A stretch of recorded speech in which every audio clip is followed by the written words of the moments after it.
Now, the best and most common tool for cropping and straightening an image in all of Photoshop has always been and continues to be the crop tool. But before I have you select it, I want you to open up this image here. It's called crookedscan.jpg, and it's inside the Lesson 5 folder, which is inside the Part 1 folder, which is inside the Project Files folder that you installed from the DVD included with the series onto your hard drive. And this is actually an old scan of myself and my sister a couple of days ago, actually years and years ago. And it is at something of an angle. Don't know if you can make that out. And it's also, of course, got all this black stuff around the edge. We need to get rid of all that junk and straighten it, make it look reasonably decent. So I'm going to go get the crop tool here inside the toolbox. It's the third tool down on the left-hand side. Or you can press the C key, C for crop. And it turns out inside Photoshop, you can select all of the tools from the keyboard just by pressing alphabetic keys. As we'll see, all of them are taken. Anyway, get the crop tool. Here's how you use this tool. Just start by dragging around the portion of the image that you want to keep. And that's kind of a difficult thing to decide at this point, since it's like, well, no matter what, I can't make this completely catawampus thing fit inside of a rectangle. Don't worry about it too much. I will point out that as you're dragging, notice that you're scaling the crop boundary as you drag. I have yet to release my mouse button. As you're dragging, you can press the space bar. If you press and hold the space bar while your mouse button is down, you can move the crop boundary to a different location on the fly. As soon as you release the space bar, I still have my mouse button down, and drag some more, you'll see you return to scaling the crop boundary. So that's just a little trick to keep in mind when you're using this tool. Not essential, because you can always scale this tool after the fact, after you release. Okay, so here's what you do. Just drag anything. Doesn't matter what you're dragging. Doesn't matter how big you make this marquee, because no matter what, it's not going to fit. So just go ahead and drag it to some sort of size here and release. Now, what we're seeing right now is this boundary. Everything inside the boundary will be kept. Everything outside the boundary will go away. Now, I want to be able to read what's outside the boundary a little better. Currently, it's covered up with this shield. Notice there's this shield turned on, the shield option here in the options bar. If I turn it off, things sort of brighten up outside this marquee, but it's very subtle. I'll turn it back on. You'll see it sort of darkens up there. And that's because the color that's used as the shield is black. Well, this area outside the slide is completely black, which happens with slide scanners. When the light shines through the slide, you can see the colors, but it can't shine through this opaque area outside the slide, so that appears black. So we got black on black going right now. That's no good. So click on the black color swatch there in the options bar. And what I'd like you to do is change it to some other color. Really doesn't matter. I'm just going to click in this blue portion of the spectrum. This is inside the color picker dialog box. This spectrum here in the middle of the dialog box represents all the colors in a rainbow, all the hues to be more accurate. And then we'll see the square that's full of different saturation levels, different brightness levels, and so on. I'm just going to click a little higher so that we get this nice rich blue. Now we can see the shield pretty nicely. Maybe a little bit too much, but that's okay. I'll go ahead and click OK to accept my change. And then I'll reduce my opacity value. This determines how opaque the shield outside the crop boundary is. I'll click on the right pointing arrowhead to bring up the slider bar, and I'll reduce the opacity value until I get something that's a little more becoming, that I can tolerate looking at on screen a little more.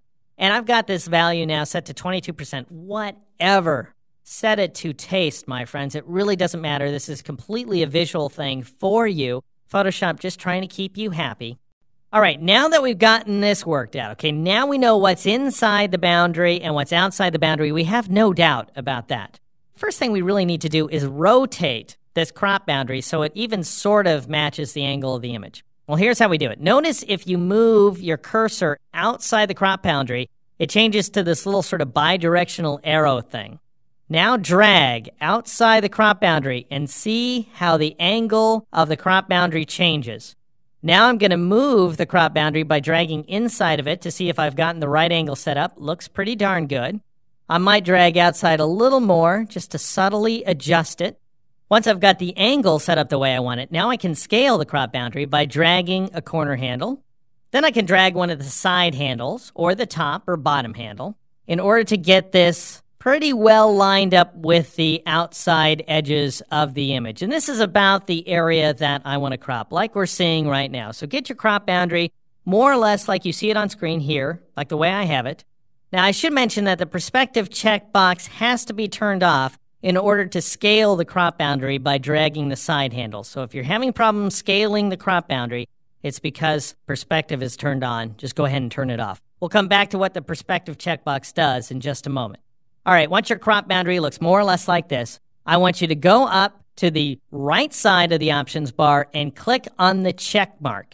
Or you can press the Enter or Return key on the keyboard.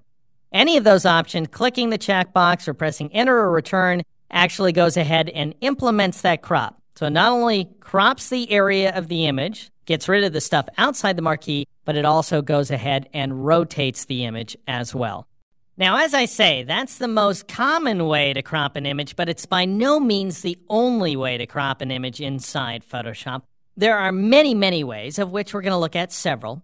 Another way to crop an image is to use the standard rectangular marquee tool up here in the upper left-hand corner of the toolbox. And you can get to that tool by clicking on it to select it, or by pressing the M key for marquee. Now, the advantage of using the marquee tool to crop is that you can select different portions of the image. For example, I'll drag around this area of the image to say, well, that's what I want to keep. And really, I want to make sure to keep these guys right here, the central subjects of the photograph, so I'll shift drag around that portion of the image. Pressing the Shift key as you drag with the marquee tool adds to a selection. I'm going to shift drag down here, too, around my sister's garish pants. Notice this, I'm making sure to stay outside of the black area, so I don't want to select any of this black, because I want to crop within the black area, make sure I get rid of all that black stuff.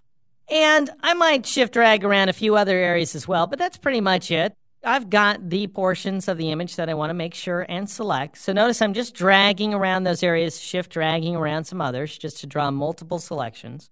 And even though this is now a non-rectangular area, it's a multi-sided sort of weird non-rectangular area, even with a gutter down the middle, I can still crop it by going to the Image menu and choosing the Crop command. So the Crop command can crop around any shape selection outline. So anything that you can select, and there's other selection tools, there's a lasso tool, the magic wand, anything that you can select, the crop command will crop around. So I'll choose the crop command, and there we go. The image is now cropped. To get rid of that selection outline, I'll go to the select menu, and I'll choose deselect, or I could press the keyboard equivalent, Command D or Control D on the PC. And I'll go ahead and just zoom in here a little bit, and you can see how nicely cropped this final image is. All right, if you thought that was slick, you may or may not have thought it was slick, but if you did, wait till you get a load of this next function inside Photoshop. I want you to open up a different image. Once again, I've got these preloaded in my Open Recent log here. I'm going to choose this one, Gang of 6. I want you to open up this image too. It's also inside the Lesson 5 folder, which is inside the Part 1 folder. And that opens up this image right here, which is what we in the biz call a gang scan, believe it or not. And what it is it's a bunch of images that are thrown onto a flatbed scanner at the same time. So a bunch of print photographs here, shot using a bunch of different cameras, a bunch of different film qualities, etc. I just threw them on the scanner at the same time and scanned them all. And I didn't use the scanner software to try to divide them up or anything. I made no effort to be the least bit careful. And as you can see, I didn't even try to make sure the images were straight. I just went ahead and threw them on there. That's because Photoshop will do all the work for me. Now, what I'm about to show you, it is such a miracle function that I just want to caution you about what it does right and what it doesn't do right. What it does do right is it fixes crooked scans, and especially multiple crooked scans, captured by a flatbed scanner. End of story. It does not do anything good to digital photographs. So just remember that. These are specifically scanned pieces of artwork. All right, I'm going to go to the File menu. I'd like you to do this as well. Choose the Automate command, and then notice this command right here toward the bottom of my screen, Crop and Straighten Photos. Just go ahead and choose that command and sit back and watch the fireworks. Photoshop is going to be running a bunch of algorithms in the background here, generating a bunch of different windows and then piling them on top of each other. Let's see what it's done. This is the first image that it came up with, a perfectly cropped and straightened version of my son Max. This is the next image it came up with. All right, so it's got a problem. It's at an angle, little bit of an angle, 90-degree angle. And the thing is, Photoshop can't tell what's upright and what's on its side. It doesn't know that. It just knows to get it to the perpendicular, to the nearest perpendicular. If you end up getting something along the lines of this squirrel here, and it gets toppled on its side, then I want you to go up to the image menu, choose Rotate Canvas, and choose one of the 90-degree commands, both of which I've given keyboard shortcuts to. So if you loaded my Deek Keys keyboard shortcuts back in Lesson 3, you'll see these keyboard shortcuts. Command-Shift-Option, left bracket, Command-Shift-Option, right bracket, one of those two, or Control-Shift-Alt, left and right bracket on the PC. Now in this case, I want to rotate the image 90 degrees clockwise, and so that's what I'll do. And now that image is fixed. Otherwise, we've got these other images that have turned out just perfectly well. My brother looking all macho, this just hideous little, terrible, teeny postage-sized photograph taken with one of those awful disposable cameras that was on the market for about 5 seconds. This stellar photograph of me with my first piece of computer art that I ever created. Right here. Isn't it awesome? Let's check it out in detail. What a piece of artwork that is. Very, very sophisticated stuff. And then finally, this picture of my sister on a raft. All right, so like you guys care. But anyway, the point is, did a beautiful job of separating out all these images and putting them in separate image windows. You would now need to take the time to save each one of these photographs to disk. All right, I'm not going to do that. I'm going to go up to the File menu, and I'm going to choose Close All, which you can do as well, just to get rid of all these photographs. And I'm going to close them without saving. You can choose to save them if you want to. Here's a little tip. When you're not saving a photograph, when you're just going to throw it away, not save your changes, just press the D key for Don't Save on the Mac or the N key for No on the PC. Over and over. Do this several times until you get all these images closed.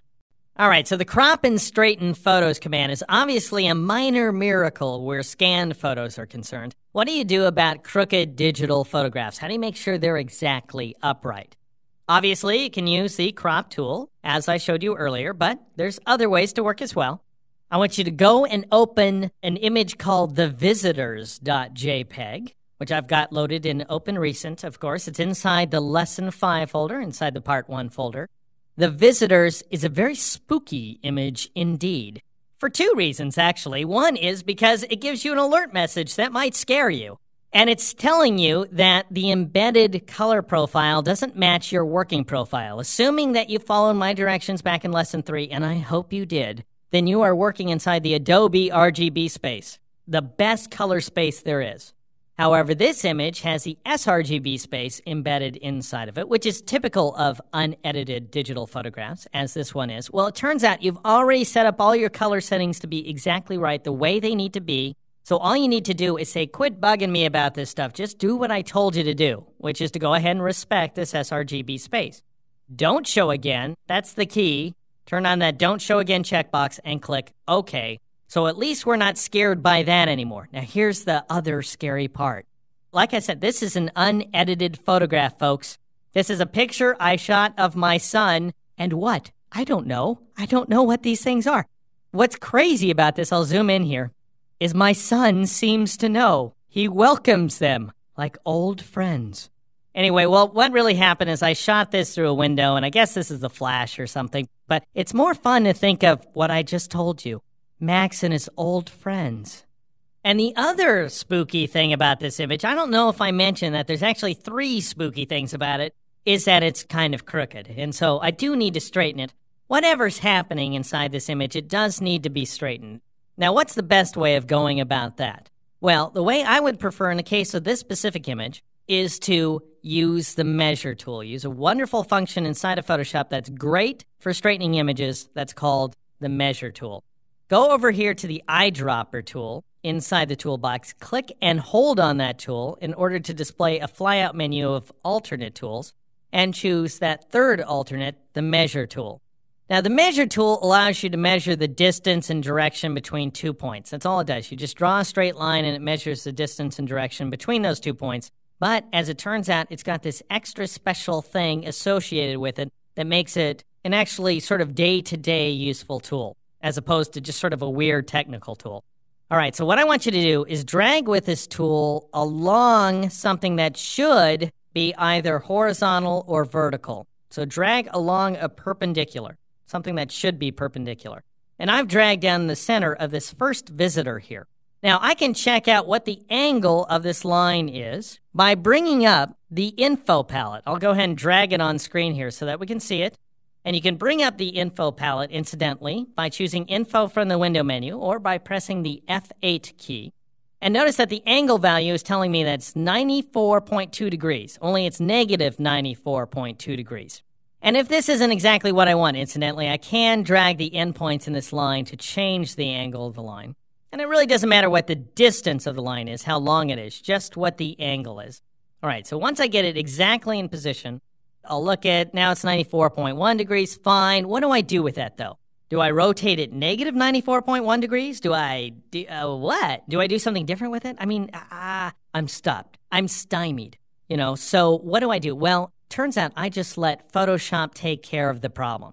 And I let it take care of the problem by going to the image menu, choosing Rotate Canvas, and choosing this command right here, Arbitrary. One of the strangest named commands in all of Photoshop. Arbitrary implies to me that it's just going to rotate the image to a completely random angle. What it really does is it rotates the image to an extremely precise angle. So, sort of an opposite meaning to arbitrary than we normally associate with it. And notice that I've gone ahead and given it a keyboard shortcut, in case you're curious. Might want to take a look at it. All right, so I'll go ahead and choose this command. Notice that Photoshop recommends I rotate the image 4.14 degrees counterclockwise. All right, so it's 94.1 degrees minus 90 degrees, and then it's made positive instead of negative, and then it's counterclockwise, and then it's got a 0.4 or 0.04 at the end of it. In other words, I don't really need to even think about it. Photoshop already knows. This measure tool and the arbitrary command are in cahoots with one another. They're communicating with each other. A fourth spooky thing about this image. Having gotten to this point, I'll go ahead and put my faith in Photoshop and click the OK button. And sure enough, Photoshop goes ahead and straightens this image. I'll go ahead and press the F key once so that we can fill the screen with the image. And there it is, nice and straight up and down. Now, the only thing left to this image is that it does now have, notice if I zoom out here, it does have these white wedges around it, or they may appear in some other color for you, depending on what your background color is set to. So I've got these wedges. It went ahead and rotated the image, but it didn't bother to crop it. And that's something that you'll have to do manually, either using the crop tool if you like, or the marquee tool, whatever you want to do. And I'll go ahead and zoom out just a little more so I can take in the entire image, drag around the portion of the image I want to keep. Really, there's a lot of excess image inside of this one. Crop it down to the right size so that it just includes Max and his friends, and then press the return key or the enter key on the PC in order to accept that crop. And there we have it, a perfectly cropped version of a spooky little boy and his space alien friends. All right, we have one more image that I want you to open so that we can check out one more wonderful cropping technique. I'm going to go to the File menu, choose Open Recent, and this time I'm going to choose Gallery Painting. You can go ahead and use the Open command, Browse and Bridge, whatever. The Gallery Painting image is inside the Lesson 5 folder, inside the Part 1 folder, just like all the other images.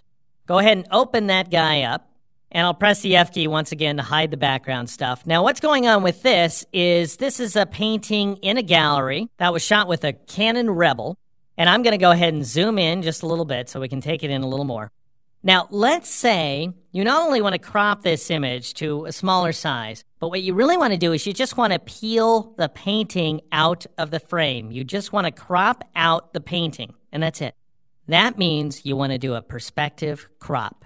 Check this out. It is so cool. All right, we start by getting the crop tool. Next, drag inside the image window, just like you would anytime you're just sort of starting off a rough cropping boundary. Doesn't matter if it's really in the right place or not. I'm going to drag it into a little better place. Now, turn on perspective. Go ahead and turn on that checkbox up here in the options bar. And I'm going to drag these handles around now to different locations. Now, I'm going to press the Shift key just to make sure that these left and right edges are vertical. going to use the Shift key to constrain the corner handles vertically. All right, I'm going to move this in a little bit. Basically, what the perspective option allows me to do is move the corner handles, not the side handles, but the corner handles independently of each other.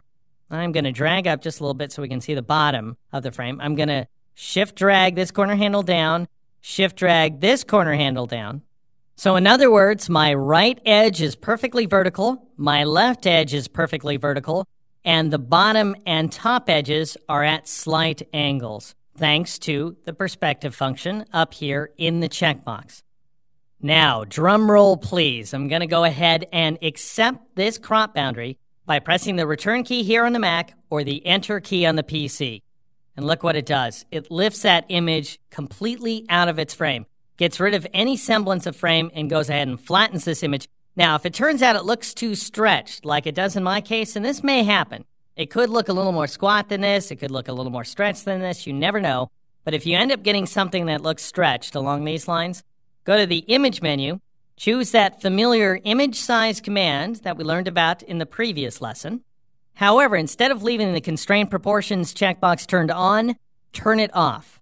And now I'm going to set the height value. The height value is what I want to change. I'm going to set it to %, and I'm just going to eyeball it. I'm just going to say, well, she looks awfully tall and thin. I guess I want to keep about 80% of the current height. Keep all of the width, and then I'm going to click OK. And that ends up making the image a much better size. Totally wing that one. Could be different for you. You never know. Anyway, lifts the picture out of the frame, gets rid of all distortion, does this amazing, beautiful job using the perspective checkbox combined with the crop tool inside Photoshop CS2.